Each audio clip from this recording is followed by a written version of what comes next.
comentar com você neste vídeo sobre o Fortaleza e a busca pelo novo técnico, né? Que não pode demorar. Que não pode demorar porque é necessário aproveitar este tempo em que não temos muitos jogos, né? Para que o técnico chegue, conheça o elenco e prepare os primeiros treinos, né? Também faça a seleção dos jogadores principais a partir dos treinamentos, de tal sorte que o Laio precisa decidir rapidamente o seu novo técnico, né? Bem, o jornal Povo lançou aí uma notícia, né, de que o Laio está a buscar, neste momento, um novo técnico e tem 3 que estão na ordem, né, de preferências, né? Ramon Dias, né, o Jair Ventura e também o Eduardo Batista, né? Então, são 3 técnicos aí que podem chegar para o Laio, e também o Cuca, né? Que seria uma 4ª opção, mas não necessariamente nessa ordem. E eu quero comentar com vocês sobre isso neste vídeo, né? Alguns estão a falar neste momento que o Laio pretende ter um técnico defensivo, né? Essa ideia de um técnico defensivo também contempla a ideia de um técnico que possa chegar para ajustar rapidamente as coisas, né? Um técnico que não enrole muito, não pense muito, né? Que pratique rapidamente ali um jogo de recuperação. Esses técnicos chegariam, portanto, para estabelecer o projeto de permanência na Série A, o que não significa que eles não permaneceriam depois. Um técnico como o Cuca e também o ex-técnico do Corinthians, né, o Ramon Dias, eles não aceitariam esta proposta de ficar até o final do ano. Acredito que essa proposta poderia ser aceita pelo Jair Ventura e também pelo Eduardo Batista, embora esses 2 técnicos tenham contratos, né, com as suas equipes, né? O Criciúma, né, e também a equipe do Avaí. Então, qual é a vantagem, portanto, de trocar contratos mais robustos, né, por apenas um contrato de emergência, sem a garantia de permanência caso a equipe não siga na Série A, e mesmo se continuar na Série A, não está garantido que também permaneça, né? Mas, de qualquer maneira, esses 2 últimos perfis, Eduardo Batista e Jair Ventura, né, aceitariam com muito mais facilidade este contrato aí de curto prazo, né? Bom, na minha opinião, existem alguns problemas aí nessa percepção sobre o novo técnico. Essa ideia de que é necessário um técnico com um perfil muito mais defensivo no momento, né, é uma ideia estranha, né? Muito estranha. Por quê? Porque o Vojvoda também era esse técnico, né? Ele não era diferente de um perfil que seja defensivo. O que mais fazia o Vojvoda com Fortaleza nos últimos tempos aí era preparar o Laio para ser uma equipe defensiva especulativa, né? Não uma equipe treinada, não uma equipe voltada para o jogo construtivo, que trabalhasse notadamente no terço final, no último terço do campo. Então há um problema aí se de fato existe essa ideia permeando a busca do técnico. Ora, temos que buscar um técnico defensivo neste momento, tal, porque é muito mais importante do que, em teoria, a proposta que tínhamos. Há um problema nessa percepção, porque a proposta anterior era uma proposta, na prática, defensiva e especulativa, assim como também seria a proposta desses técnicos que estão sendo visualizados como perfis aí interessantes para o Laio. Vamos lá, gente. Sinceramente, assim, não há mais nada de diferente no projeto do Fortaleza. Não tem mais projeto, tá? Acabou. Precisamos assumir que já não existe mais um projeto que diferencie o Fortaleza em relação aos outros clubes do futebol brasileiro. O sonho acabou, né? Ainda que o Laio consiga a recuperação, vai precisar reformular esse projeto para que ele continue a pautar um clube diferente, porque hoje o Fortaleza é um clube como outro qualquer, infelizmente, tá? A própria demissão do Renato Paiva, embora fosse justa, se insere também dentro da ausência de um projeto, tá? Porque, em teoria, o técnico permaneceria muito mais, né? Muito mais tempo. Deixando claro, para mim, tinha que ser demitido mesmo, não era nem para chegar para treinar o Laio. Bom, mas a questão, quando se olha para esses perfis, a gente percebe que é o Fortaleza do passado. Esses nomes aí seriam os nomes que o Fortaleza buscaria no passado, tá? Tentaria o Cuca naquela ocasião, por exemplo, antes do Fortaleza, antes de 2021. O Cuca seria um técnico que, né, levantaria o nariz, né, para uma proposta de qualquer clube do Nordeste, né? Hoje ele aceitaria, em virtude do que representa a carreira dele. Ramon Dias é um técnico que aceitaria qualquer trabalho hoje no Brasil, antes de 2021, não aceitaria, porque viveu outro momento na carreira. Vamos lá, deixa eu falar rapidamente o que eu penso sobre cada um desses técnicos aqui. Primeiro, começando aí com o Cuca, né, que teve um problema lá na Suíça, que todo mundo sabe qual é, né, que ele nunca pediu desculpa, né, para a vítima, né, para os familiares da vítima, né, e a criança, né, que depois virou uma adolescente, né, acabou se suicidando, né, em virtude de problemas, né, provavelmente, colaterais do evento que aconteceu com o Cuca e os amigos do Cuca, né, todo mundo sabe disso, né, então aquele senhor que carrega ali uma santinha, né, a imagem de uma santinha, né, inclusive tá sempre com essa santinha na mão, quando o time precisa vencer e tal, que sempre fala em Deus, em família, aquela coisa toda. Foi um senhor que jamais reconheceu o que fez, né? E aí, gente, sabe aquela coisa, desculpa o termo, bastante vulgar, mas você pode me contestar, pode fazer o que, mas foi batom na cueca, não tinha o que negar ali, tá?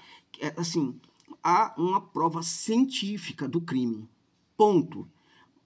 Só que depois que se acelerou o debate aqui no Brasil sobre isso, a carreira do Cuca, e é por isso que eu tô falando disso, a carreira do Cuca caiu muito. E o Cuca hoje é um dos mais decadentes técnicos do futebol brasileiro. O trabalho do Cuca no Galo foi um negócio assim assustador. Não era nem para ser contratado para essa última passagem no Galo. E se você fizer assim, ele é respeitado por boa parte da torcida em virtude de ter sido técnico dos momentos importantes em que a equipe ganhou o Libertadores. Ainda assim, se você fizer uma pesquisa com torcedores do Galo, de cada 10, é provável que pelo menos um ainda sustente tal as emoções daquelas vitórias, daqueles triunfos, e ainda goste do Cuca. 9 não querem mais saber nem de ouvir o nome dele. Tá? O Galo era um time sem alma. É um time que quando tinha problemas em campo, não havia soluções. Né? Então, este o técnico que o Fortaleza quer contratar. Claro, a gente pode chegar e dar certo, né? A percepção de que precisamos salvar o time coloca questões diferentes para o trabalho do técnico em relação, né, àquilo que era proposto pelo Atlético Mineiro, o objetivo do Atlético Mineiro, que seria, enfim, fazer uma campanha de alta qualidade na Série A, voltando à Libertadores de América e assim por diante. Bom, o Cuca, neste caso, é uma aposta. Por quê? Porque os últimos trabalhos deles foram horrorosos, né? Então ele chegaria como uma aposta para a equipe do Lion. Ramon Dias é o Cuca argentino, né? Ele é o Mano Menezes argentino. É um técnico que, assim, quando a equipe dele precisa atacar, a equipe dele não sabe defender. Não sabe. E ele me lembra um pouco o Jair Ventura em algo que eu vou falar sobre o Jair Ventura que pode assustar muita gente. O Jair Ventura é um técnico defensivo que, na minha opinião, não sabe armar a equipe para defender, né? Ramon Dias é um técnico que, quando a equipe precisa atacar, a equipe não sabe se defender. Muitas vezes também, quando ela precisa se defender, nem sempre consegue apresentar sucesso em relação a isso. Um problema sério do Ramon Dias é que, se for notado um problema na equipe no começo da partida, esse problema vai persistir até o final da partida. Ele não consegue resolver. Não consegue. Tá? Ramon também traria o filho dele, né? O que seria bem mais caro para o Fortaleza, e o filho dele é tão incompetente quanto ele. É aquela coisa, de pai para filho, né? Tal pai, tal filho. É impressionante como essa dupla cansavam os corintianos, né? É impressionante como as pessoas no Corinthians se cansavam, tanto do Ramon Dias, como também do filho do Ramon, né? Para começo de conversa, eu fico pensando, é estranho, né, que alguns profissionais não tente ter uma carreira própria, né? Fique sempre aí preso na cueca do pai, né? O Emiliano Dias é um tipo de profissional que vive na cueca do pai. O que ele está fazendo lá? Eu não sei. Isso é problema dele, né? Isso é uma questão dele. Se ele gosta de viver na cueca de outros homens, né? Tá tudo bem, isso é uma questão dele. Mas o Emiliano Dias é um Ele é o quê? Ele é um técnico, ele é um auxiliar, é o quê? O problema, não dá para saber o que ele é. O problema é que ele não contribui em nada, absolutamente nada. Sabe qual é o problema? O Ramon Dias tem algumas ideias sobre futebol. O Emiliano Dias tem as mesmas ideias. Não tem nada de diferente. O Ramon Dias tem a mesma incapacidade de fazer uma leitura para mudar os problemas da equipe. O Filho também. Então, quando o time está com problema, o Filho não auxilia o técnico, porque o Filho, na verdade, ele pensa igual o pai dele, o técnico. Só que o valor que se paga para os dois é um valor muito alto, né?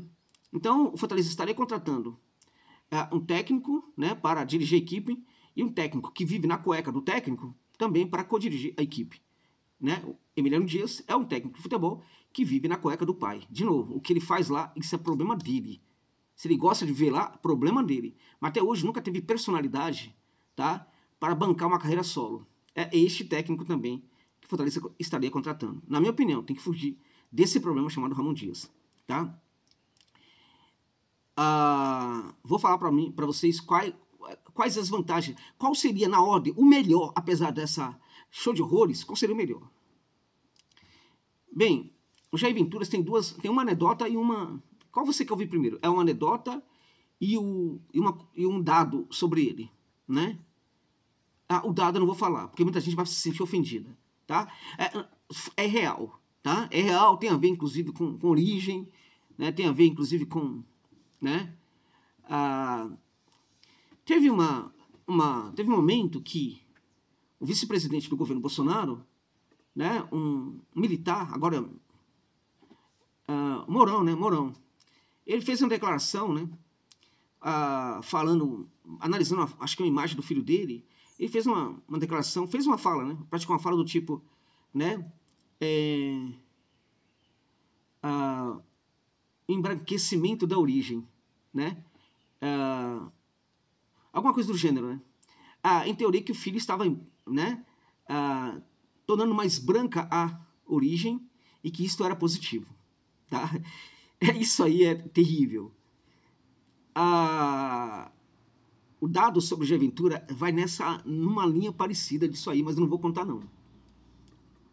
A anedota qual é? Anedota não, real, aconteceu. Quando o Jair Ventura, né? Eu não sei mais se é dessa forma que acontece no curso da CBF para técnico. Mas no passado, o curso da CBF era voltado para muita coisa, mas inclusive para palestras. Então você tinha um assunto lá, e numa certa aula era uma palestra de um profissional, geralmente de um técnico. Numa certa feita, o tema foi o futebol ofensivo. Como, né, montar uma equipe para ser ofensiva e ganhar o jogo a partir de uma proposta defensiva. Qual foi o técnico que foi contratado para essa palestra? Jair Ventura, que é assumidamente um técnico defensivo. Isso diz muito sobre o curso da CBF, né? Diz menos, neste caso, sobre Jair Ventura, que alguns, quando querem brincar com o nome dele, fala que Jair Adventures, né? Que seria uma aventura contratar um técnico desse. Na minha opinião, o Jair Ventura é um técnico limitado, extremamente limitado. É um técnico para time pequeno. E é um técnico que, a despeito de poder ter obtido algum sucesso na carreira salvando equipes, né, é necessário olhar para as equipes e também para os momentos dessas equipes. É um técnico, sim, que é defensivo, muito defensivo. Na minha opinião, houve até uma evolução desse técnico ultimamente. Na minha opinião, eu coloco ele hoje acima do Carille. Carille é uma porcaria. Atenção, hein? Vou falar baixo para o Fortaleza não ir atrás do Carille. Mas eu acho até que ele evoluiu. Mas ele continua a ser um técnico limitado, que não entende como fazer uma equipe construir e fazer gols. Ele só entende, né, como deve montar uma equipe para não levar gols. O problema é que o Fortaleza vai precisar ganhar em alguns jogos. Empate até o final não vai dar para o Laio a salvação e a permanência na Série A, né? Então precisa ver se vale a pena um técnico desse daí. O Eduardo Batista é o técnico que tem trabalhos... Os trabalhos mais relevantes são equipes muito pequenas, como o Mirassol, tá? Nunca conseguiu fazer um trabalho que prestasse em equipe mediana para cima. Ele está fazendo uma campanha bastante razoável com o Criciúma, né? Desses 4 nomes aí, ele pode ser um dos mais interessantes, né? porque ele, quando a equipe dele tenta atacar, né, a área do adversário, mostra bem mais competência do que as equipes do Jair, na minha opinião, e as equipes do Ramon Dias. O Cuca, tecnicamente, talvez fosse o melhor desses técnicos, mas o Cuca vive um momento em que é impressionante, ele sequer fala, às vezes, naquela área reservada ao treinador. Na ordem, qual seria para você o melhor técnico aí? Eu colocaria o Eduardo Batista, né, como o primeiro, né? Depois, eu colocaria aí, no caso, o Ramon Dias, tá? O Jair Ventura e o Cuca, tá? Então seria essa ordem para mim. Eduardo Batista, Ramon Dias, Jair Ventura e Cuca. Se o Laio contratar um desses técnicos, desejo sorte, mas eu vejo que pode ser um tiro no pé, né? E pode ajudar a fazer com que as coisas deem muito mais errado do que já estão dando neste momento. É isso, gente. É isso.